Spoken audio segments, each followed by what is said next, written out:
हैदराबाद में ॿ ॾींहं अॻु पुरस्कार नमूने गुम थियल कोटड़ी वासी 5 दोस्तनि मां 4 ॼणनि जी पुलिस गिरफ़्तारी ज़ाहिर करे छॾी आहे। नसीमनगर पुलिस पारां दावा कई पई वञे त उन्हनि 4 ॼणनि खे मुबैना मुक़ाबले दौरान गिरफ़्तार करे संदनि कब्ज़े मां 2 मोटरसाइकिलूं ऐं हथियार पिणु हथ कया आहिनि। हैदराबाद में धरती न्यूज़ जे ज़िलई रिपोर्टर शबीर अबड़ो मूजिबि ॼाणायल गिरफ़्तारियुनि बाबति पुलिस तर्जमान जारी पधराई में ॼाणायो वियो आहे त नसीमनगर पुलिस ॻुझे इतला ते दरियापुल भरिसां मोटरसाइकिल लिफ्टर गिरोह खे गिरफ़्तार करण जी कोशिश कई, जिन फरार थियण लाइ पुलिस ते फायर कया ऐं जवाबी फायरिंग में खेनि गिरफ़्तार करे थाणे मुंतक़िल कयो वियो।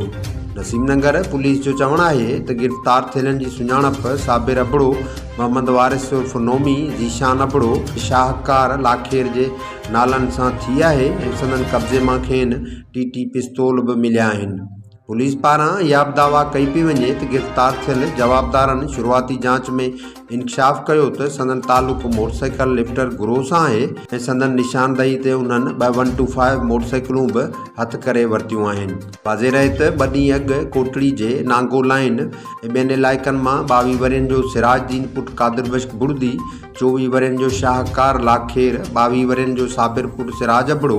21 वरियनि जो वारिस अली पुट अयूब खुआरो ऐं 21 सालनि जो ज़ीशान अबड़ो